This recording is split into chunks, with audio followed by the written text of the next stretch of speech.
fucking an ex-girlfriend. Like, I know it didn't work. I know it's super toxic, but maybe we try again. Most interesting team in the NFC, probably. Definitely the most interesting team in the division. The division, definitely. Absolutely loaded with talent. They go out we're talking about the New Orleans Saints, by the way, if you haven't pieced that together. We go out in the offseason, they get Tyrann Mathieu, stud. Marcus May, stud. Travis Landry, stud. Andy Dalton is an NFL player. And Daniel Sorensen, very good. So you get 3 studs, a decent safety, and Andy Dalton added to the team. Teron Armstead walks out the door. Tough. Marcus Williams walks out the door. Not ideal. Teron Armstead hurt, but like he also misses 6-7 games a year. Yeah. I mean, they picked up 3 safeties. Like, I don't know what this defense is trying to do. I think they're trying to do it where you don't play a true safety. You just have, like, utility guys back there. So Matthew and Sorensen have played a lot together, so they know how to play off each other. So whether one of them is up top and one of them's down below, I mean, they know how to communicate. That's a big thing, especially if you're playing zone, knowing guys. Tendencies, preferences. Yeah, because, like, that's one of those things you just can't teach. I mean, it just comes with reps. And them having those reps together in KC for 3 years, I think is huge for them on this defense. Yeah, I agree with that. Something just dawned on me with this team, though. It looks real similar to the 30-30 Jameis team. Outside of scheme. Outside of head coach, who historically puts their quarterbacks in bad situations, the Bruce Arians. We didn't see a whole lot of Jameis Winston last year. He got hurt early.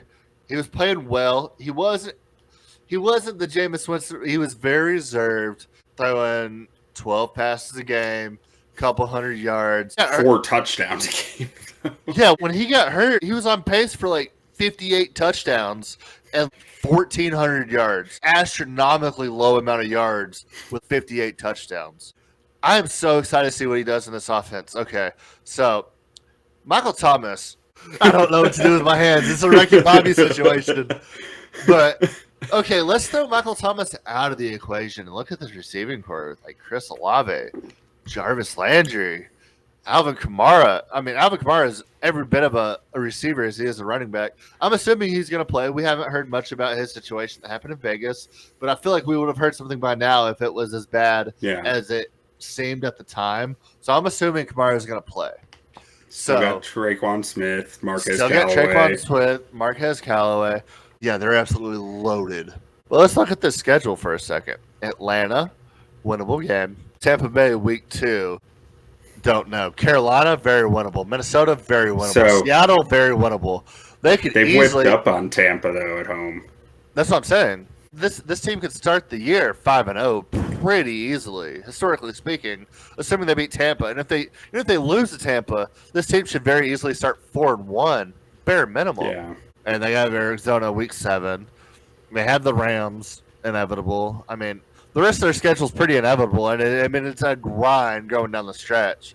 I mean, they got Cincinnati, Arizona, Raiders, Baltimore, Pittsburgh, Rams, San Francisco, Tampa Bay, Atlanta, Cleveland, Philadelphia, Carolina. I mean, they close out with 4 wins, I think, and I think they open with 4 wins. I think they have 8 wins just right there, and their win total is 7.5. I love this over. I could see it. I could see them winning 8-9 games. I could also see them winning 6-7. So I'm just avoiding. I might sprinkle them to make the playoffs at plus 128. This is the only other team I would consider putting money on to make the playoffs. I mean, it's them and the Bucks. Yeah, so that their over is minus 176 on return, but the playoffs is plus 128. So I'd probably lean towards playoffs rather than an over.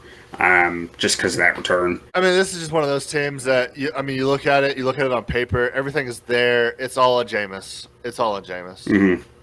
Yeah, famous Jameis. If Jameis puts this together, they could be a 12, 13-win team. Worst case scenario, they're a 6-win team. I think Jameis can be bad. They can win 6 games. As long as Jameis is healthy. I mean, we saw it in Tampa. They were winning 6-7 games at least, Easily every year. We're more than happy to dive in deeper. You just got to leave us a comment below.